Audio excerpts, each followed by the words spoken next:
आज जो ये अरावली संघर्ष समिति पहुंची है, इनका हार्दिक अभिनंदन करता हूं और इस समिति के जज्बे को सलाम करता हूं कि इन्होंने इस इलाके में एक मुहिम उठाई है जो यहाँ इस पूरे इलाके में एक जन चेतना का काम कर रही है। आज भी 90% लोगों को इस अरावली के ऊपर जो भी डिसीजन आया है,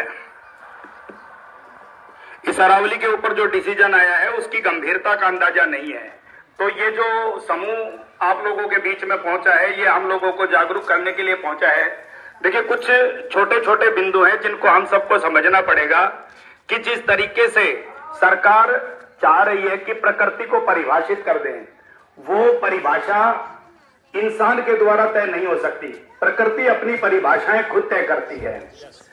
हम लोग अगर छोटे छोटे उदाहरणों से समझें कि सरकार अगर ये तय कर दे, कोर्ट ये तय कर दे कि इतने मीटर से चौड़ा जो नाला है उसको नदी नहीं माना जाएगा, तो गंगा नदी तो बहुत छोटी छोटी नालियों से, नदियों से मिलकर बनी है, वो एक जगह से नहीं निकली है पूरी की पूरी, फिर तो गंगा नदी का अस्तित्व ही खत्म हो जाएगा।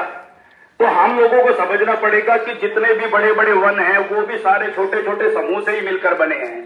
तो इसी तरीके से अरावली जो है उसको आप लोग या सरकार जो है वो इस तरह से चंद शब्दों के अंदर, छोटी छोटी परिभाषाओं के अंदर सीमित नहीं कर सकती है।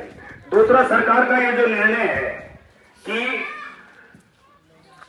भाई प्रकृति 100 मीटर से ऊपर लगा दो, फिर उसके बाद डिसीजन आता है कि नहीं फिलहाल तो हम इसको होल्ड कर रहे हैं। देखिए, हमने सरकारों की बहुत नीतियां देखी है, चाहे पिछली कोई भी सरकार हो। सरकार जो है वो पिछले दरवाजे से कुछ ऐसे रास्ते निकाल लेती है कि जनता को पल भर के लिए तो भ्रमित कर दिया जाए और बाद में फिर छुपे दरवाजे से, शॉर्टकट के तरीके से अपना काम निकाल लिया जाए। हम लोग सब